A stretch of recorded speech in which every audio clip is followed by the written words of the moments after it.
Hello everyone. तो last video में जो है मैंने हेलोइरिन्स का प्रिपरेशन बताया था। बहुत सारे मेथड्स थे, सारे मेथड्स को जो है मैंने एक करके डिस्कस किया। अब जो है हेलोइरिन्स का फिजिकल प्रॉपर्टीज पहले ही मैंने डिस्कस किया है कि ऑर्गेनिक में जो है ना फिजिकल प्रॉपर्टीज बहुत ज्यादा मायने नहीं रखते हैं। और फिजिकल प्रॉपर्टी में मेनली आता क्या है, तो फिजिकल स्टेट है, सॉल्युबिलिटी है, मेल्टिंग बॉइलिंग पॉइंट है, डेंसिटी वगैरह है, एक डायपोल मोमेंट होता है। तो ये सारे टर्म्स बहुत ज्यादा मायने नहीं रखते ऑर्गेनिक केमिस्ट्री में, फिजिकल प्रॉपर्टीज वगैरह। लेकिन फिर भी जो है कभी कभार क्वेश्चंस पूछे जाते हैं एग्जामिनेशन में, तो उसी को जो है हम लोग कंसीडर करेंगे। तो फिजिकल प्रॉपर्टीज में सबसे पहले बात करें हम लोग फिजिकल स्टेट की। फिजिकल स्टेट की तो हेलोइरिन्स जितने भी होते हैं ना, चाहे वह फ्लोरोबेंजीन हो, क्लोरोबेंजीन हो, ब्रोमो हो या फिर आयोडोबेंजीन हो, मैक्सिमम जो है कलरलेस लिक्विड्स होते हैं। या फिर आप हाइयर हेलोइरिन में जाओगे, एक से ज्यादा हेलोजन एटम वगैरह जुड़ा रहे, तो उस टाइप के हेलोइरिन जो है सॉलिड्स होते हैं। तो फिजिकल स्टेट में तो ही बात आया कि हेलोइरिन्स या तो कलरलेस लिक्विड्स हो सकते हैं या फिर सॉलिड्स हो सकते हैं। सेकेंड नंबर में हम लोग बात करें सॉल्युबिलिटी की। सॉल्युबिलिटी तो सॉल्युबिलिटी के लिए जो हम लोग फैक्टर देखते हैं ना, like dissolve like, like dissolve like. Like dissolve like का मतलब पहले भी मैंने डिस्कस किया है कि यदि पोलर कंपाउंड है तो वह पोलर सॉल्वेंट में डिजॉल्व करेगा, नन पोलर कंपाउंड है तो नन पोलर सॉल्वेंट में डिजॉल्व करेगा। अब यदि बात करें हेलोइरिन की, तो देखो हेलोइरिन में कोई भी हेलोजन लगा हुआ रहे, बेंजीन रिंग तो रहना उसमें है। सपोज आप कोई भी हेलोजन है, अभी जो बेंजीन रिंग देख रहे हो ना, बहुत बड़ा large non polar hydrocarbon, hydrocarbon मतलब ये 6 कार्बन का जो बड़ा सा नॉन पोलर हाइड्रोकार्बन पार्ट है, तो इस नॉन पोलर हाइड्रोकार्बन पार्ट के चलते जो हेलोइरिन्स होते हैं वाटर में इनसॉल्युबल होते हैं। क्योंकि वाटर पोलर सॉल्वेंट है, ऑब्वियसली वाटर में वही कंपाउंड डिसॉल्व करेगा जिसका पोलैरिटी हो। तो हेलोबेंजीन ऐसा नहीं है कि नॉन पोलर होते हैं, पोलर होते हैं, लेकिन पोलर होने के साथ साथ जो नॉन पोलर पार्ट लगा हुआ है साथ में हाइड्रोकार्बन का पार्ट, तो हाइड्रोकार्बन जो होते हैं ना वो इनसॉल्युबल होते हैं। तो हाइड्रोकार्बन का इनसॉल्युबिलिटी के चलते जो है जितने भी हेलोइरिन्स है वाटर में ऑलमोस्ट इनसॉल्युबल होते हैं सभी। अब जो वाटर में इनसॉल्युबल है ऑब्वियसली वे कंपाउंड्स ऑर्गेनिक सॉल्वेंट में डिसॉल्व करेंगे, जैसे ईथर है, बेंजीन है, कार्बन टेट्राक्लोराइड है। तो ये सारे सॉल्वेंट्स में हेलोइरिन आसानी से डिसॉल्व कर जाएंगे। तो फिजिकल स्टेट, सॉल्युबिलिटी, इसके बाद हम लोग देखें इसमें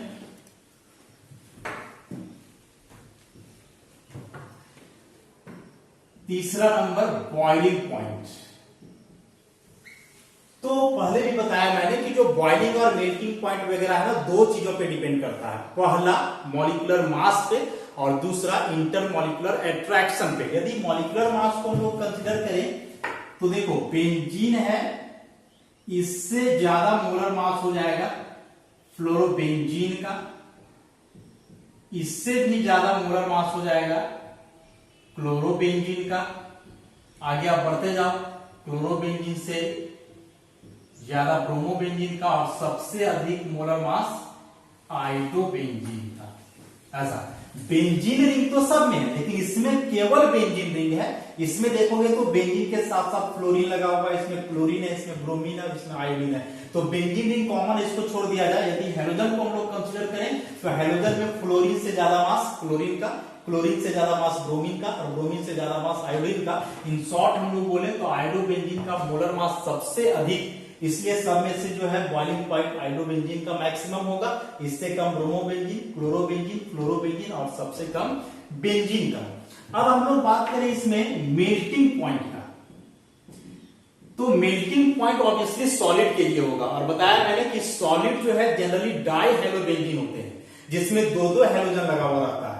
अब यदि डाई हेलोबेंजीन है तो वे आइसोमेरिक हो सकते हैं, दोनों हेलोजन ऑर्थो पे हो सकता है, दोनों मेटा पे हो सकता है और दोनों पारा पे भी हो सकता है। एक एग्जांपल से इसको हम लोग देखते हैं, जैसे सबसे पहले हम लोग ले लें ऑर्थो डाइक्लोरोबेंजीन, 1-2 पोजीशन पे है ऑर्थो डाइक्लोरोबेंजीन इसको हम बोलेंगे।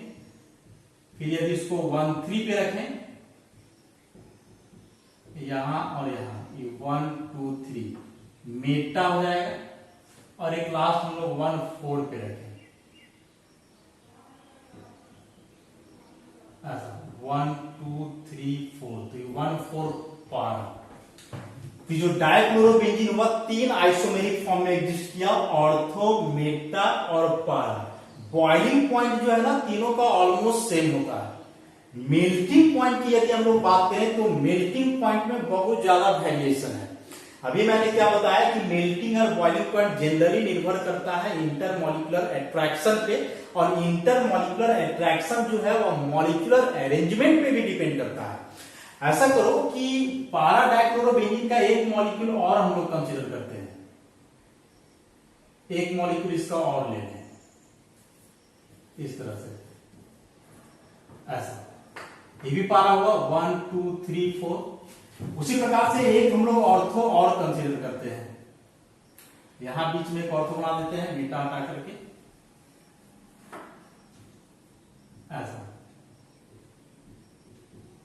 और यहां क्लोरीन 1 2, यह भी हुआ ऑर्थो। अब जरा ये दोनों को देखो, ये दोनों जो पारा कंपाउंड है, ये दोनों जो ऑर्थो है, दोनों के मॉलिक्यूलर डिस्टेंस को देखो, इंटरमॉलिक्यूलर डिस्टेंस को, ऐसा। तो चूंकि पारा में जो दो क्लोरीन है ना, दोनों एक दूसरे के अपोजिट साइड अरेंज है, तो इसको हम लोग बोलेंगे सिमेट्रिकल मॉलिक्यूल, ऐसा।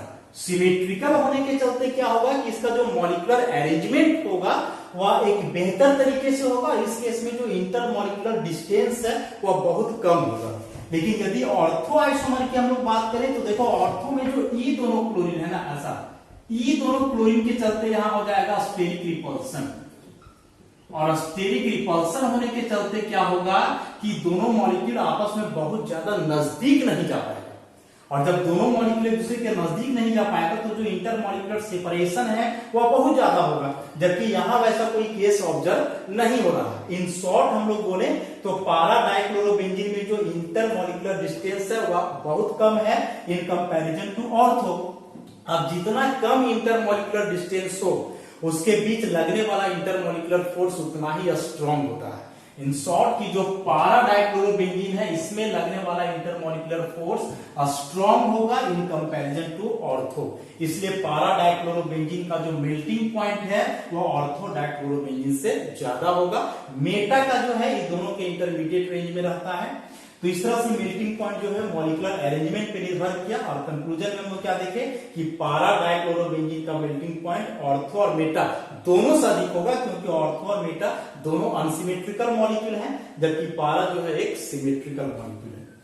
तो मेल्टिंग और बॉइलिंग पॉइंट के बाद इसमें हम लोग देखें डेंसिटी की बात यदि करें तो जितने भी हेलोबेंजीन होते हैं सबका डेंसिटी वाटर से अधिक होता है, सभी वाटर से हेवियर होते हैं। और एक मोस्ट इंपॉर्टेंट जो इसमें है डाइपोल मोमेंट, एग्जाम में क्वेश्चन आते हैं इस टॉपिक से, डाइपोल मोमेंट की बात करें तो देखो बेंजीन जो है वो तो नॉन पोलर है, बेंजीन को हम लोग नॉन पोलर लेकर के चलेंगे। अब इसमें हेलोजन जोड़ो, तो हेलोजन यदि जोड़ोगे तो फ्लोरोबेंजीन है, फिर क्लोरोबेंजीन, ब्रोमोबेंजीन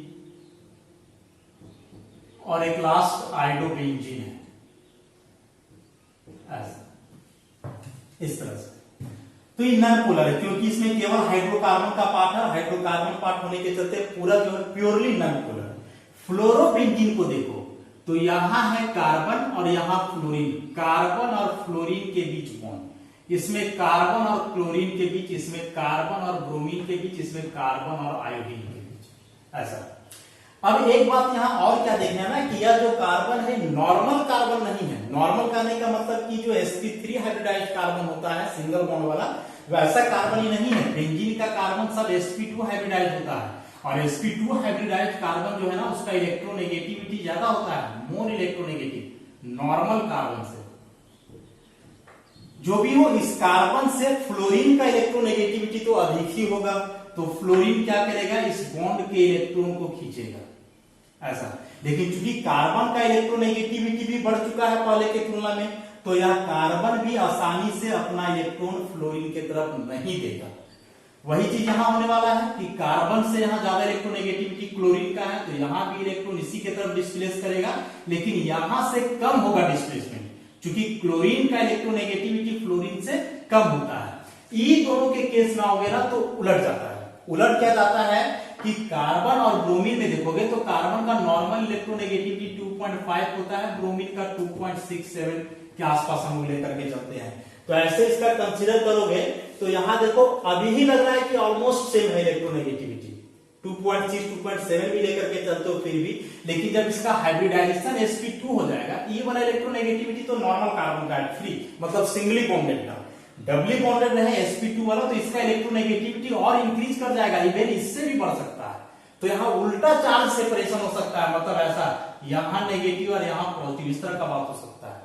तो ओवरऑल हम लोग मिला करके देखें ना तो ई दोनों के केस में, कार्बन आयोडीन और कार्बन ब्रोमीन के केस में ये जो चार्ज सेपरेशन होगा वह अधिक होगा, जबकि कार्बन फ्लोरीन और कार्बन क्लोरीन में चार्ज सेपरेशन कम। अभी जितना कम चार्ज सेपरेशन होगा पोलैरिटी उतना ही कम, और जितना ज्यादा चार्ज सेपरेशन होगा पोलैरिटी उतना ही ज्यादा होगा। तो डायपोल मोमेंट की यदि बात करें पोलैरिटी का, फ्लोरोबेंजीन का डायपोल मोमेंट होता है 1.60 डिवाइड, इसका होता है 1.69 डिवाइड, ब्रोमो का 1.70 डिवाइड, इसका इसी के आसपास होता है 1.71, हम लोग कंसीडर कर लेते हैं ऐसा।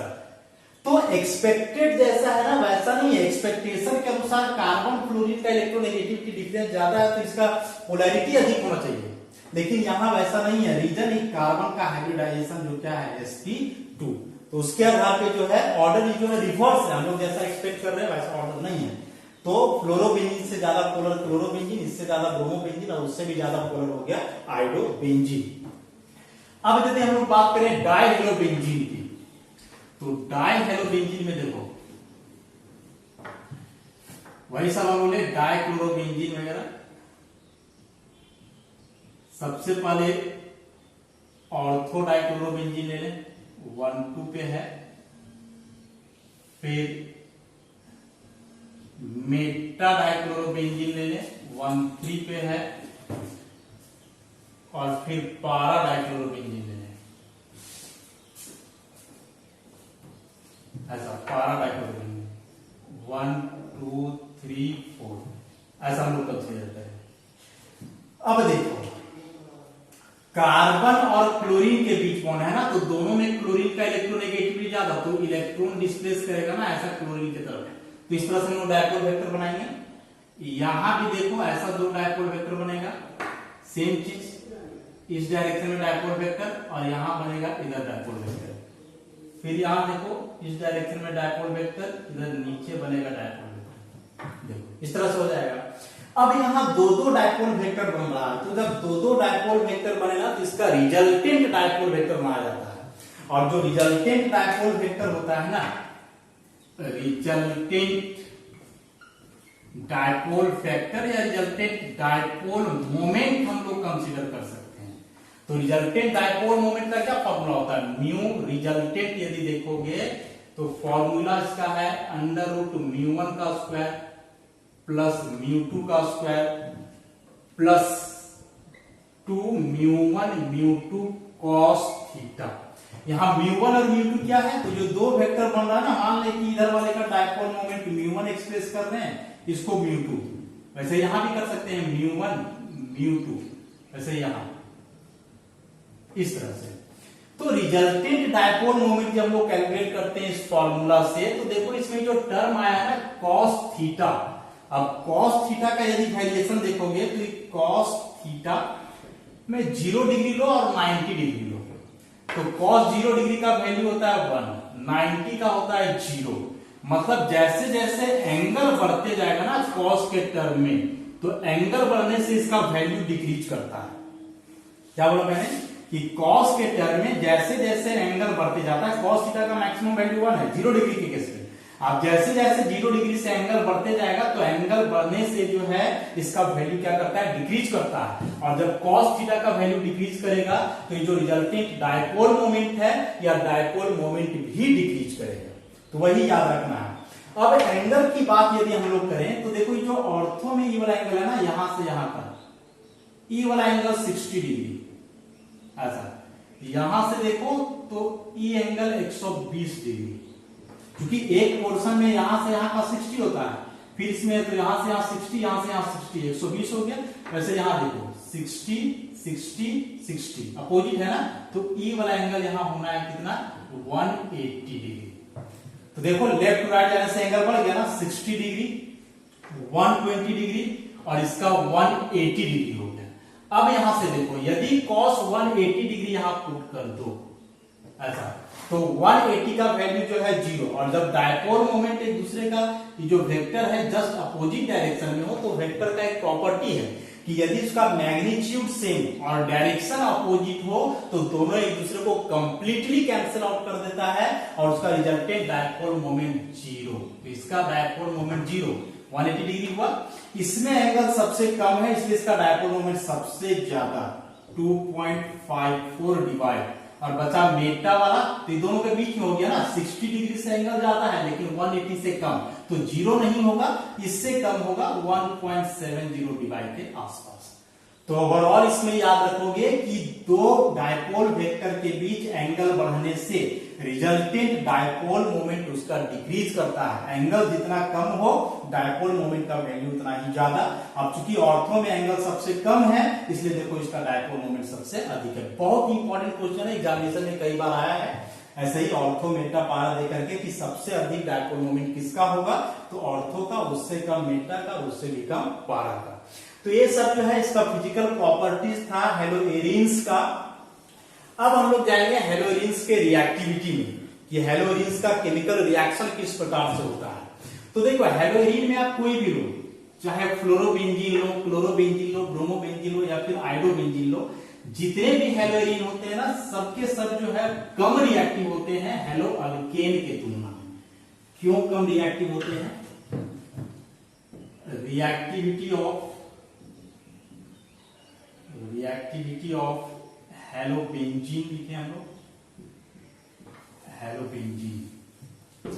तो क्या बताया मैंने भी कि हैलोबेंजीन जो है हैलो अल्केन के तुलना में कम रिएक्टिव है। चाहे वह कोई भी हैलोबेंजीन हो, फ्लोरो, क्लोरो, ब्रोमो, आयोडो मैटर नहीं करता है।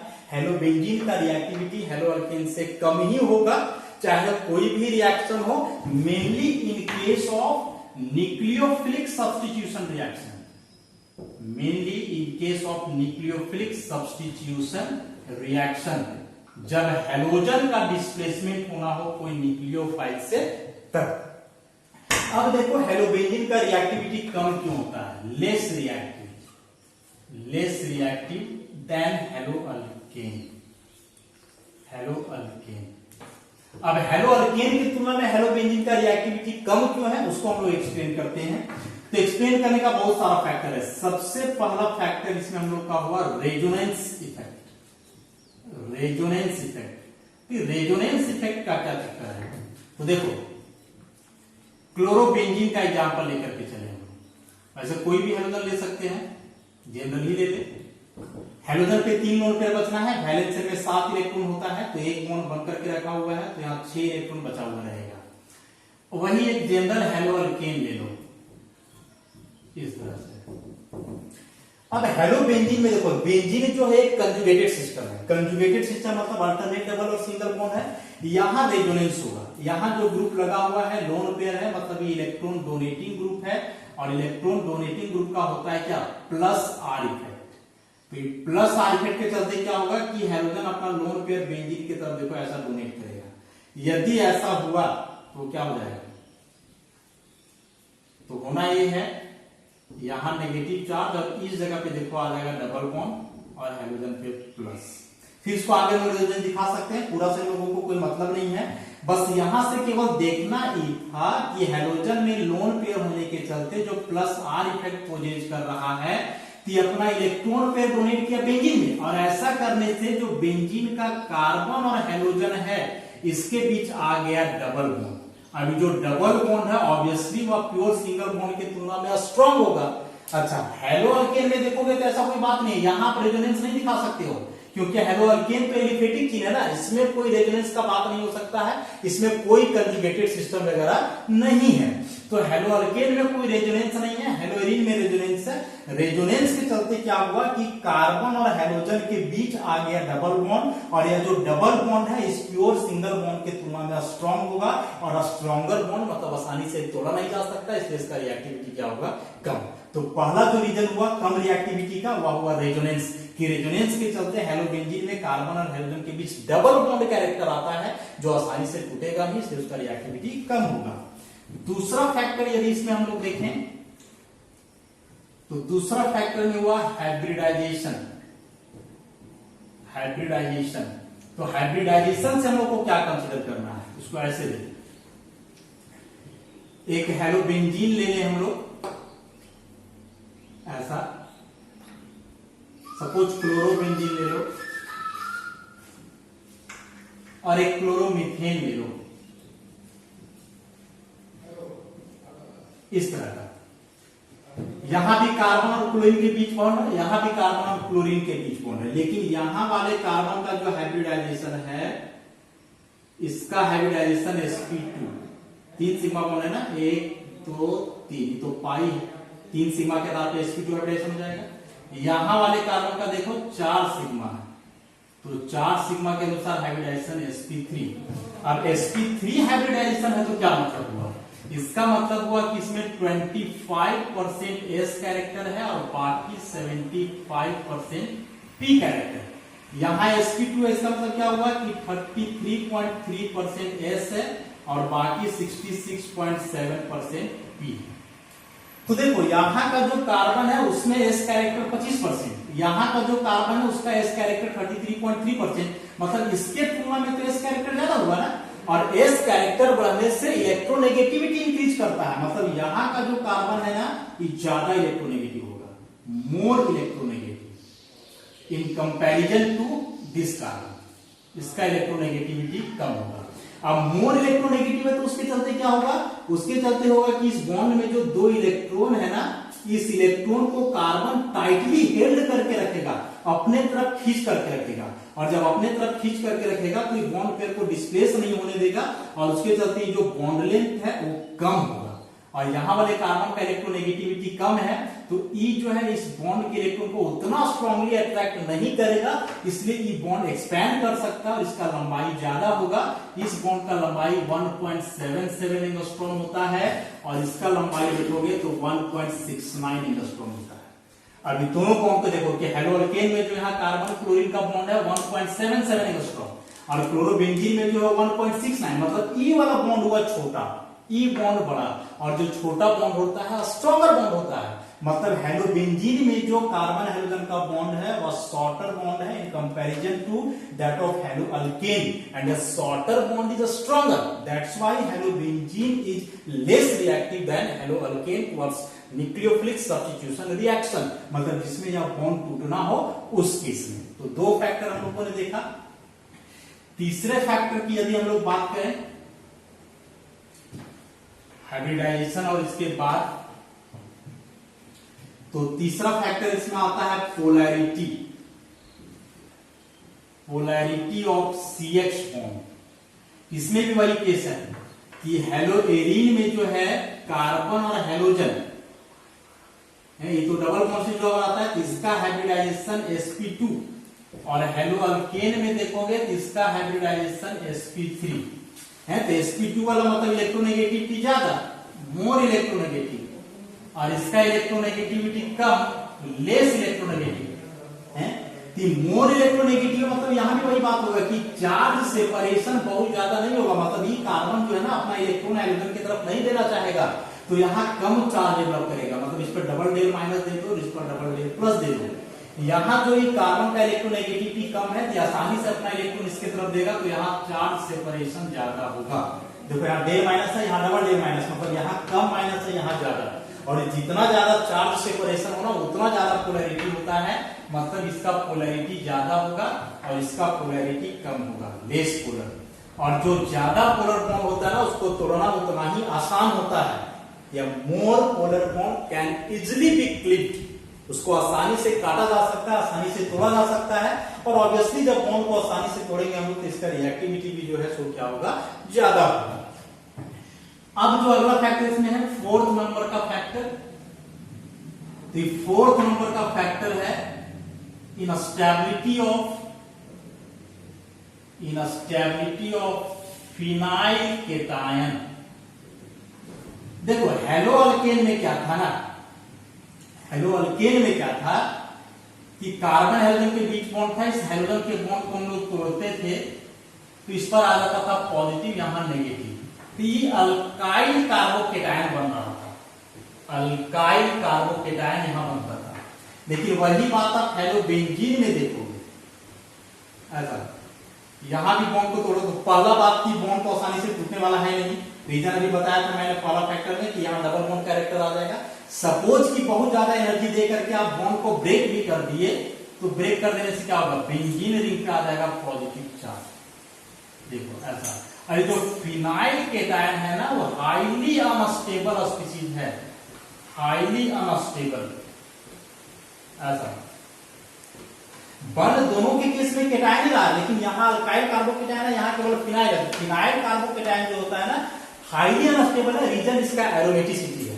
पॉजिटिव चार्ज आने से एरोमेटिसिटी वगैरह लॉस करेगा, एनर्जी बढ़ जाएगा, एनर्जी बढ़ने से स्टेबिलिटी घट जाएगा। तो यदि हेलोअल्केन में आप हाइड्रोजन का बॉन्ड तोड़ करके अलग करते हो तो अल्काइल कार्बोकेटायन बनेगा, हेलोबेंजीन में फिनाइल कार्बोकेटायन बनेगा, और फिनाइल कार्बोकेटायन हाईली अनस्टेबल है, इसलिए इस बॉन्ड के ब्रेक को आप फेवर नहीं करेगा, बॉन्ड आसानी से क्लीप नहीं करेगा, टूटेगा नहीं, तो जाहिर सी बात है इसका रिएक्टिविटी जो है सो कम होगा। और एक हम लोग इसमें लास्ट देखें तो अस्टेरिक फैक्टर आने वाला है, अस्टेरिक फैक्टर। तो इसमें अस्टेरिक फैक्टर जो है सो क्या है, तो देखो अस्टेरिक फैक्टर, सपोज हम लोग न्यूक्लियोफिलिक सब्स्टिट्यूशन रिएक्शन करवाते थे SN1 और SN2। अब मान लो कि हेलोअल्केन है, इसमें तो कार्बन से 3 हाइड्रोजन ही जुड़ा हुआ है, ऐसा। अब इसमें यदि किसी न्यूक्लियोफाइल को अटैक करना हो तो ये बाहर, ये पीछे से अटैक करेगा, ऐसा SN2 रिएक्शन हो जाएगा। लेकिन आप हेलोबेंजीन का रिएक्शन यदि करवा रहे हैं, देखो इस तरह से यहां लगा हुआ है हाइड्रोजन, अब यहां से न्यूक्लियोफाइल को अटैक करवाओगे तो कैसे करवाओगे, ये देखो बड़ा वाला जो ग्रुप है, पहला बात तो कि आसानी से हटने वाला है नहीं, रीजन की डबल बॉन्ड है।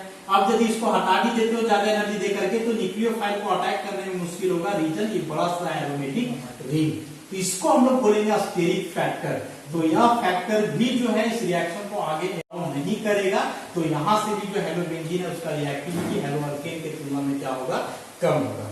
तो इस तरह से जो है हम लोग 5 फैक्टर डिस्कस किए, और यह पांचों बताता है कि किस कारण से हेलोबेंजीन का रिएक्टिविटी हेलोअल्केन से कम होता है। बहुत इंपॉर्टेंट है, एग्जामिनेशन में कई क्वेश्चंस आते हैं इससे, इसलिए आप लोग ध्यान से देखो, समझो और इसको प्रैक्टिस करो। धन्यवाद।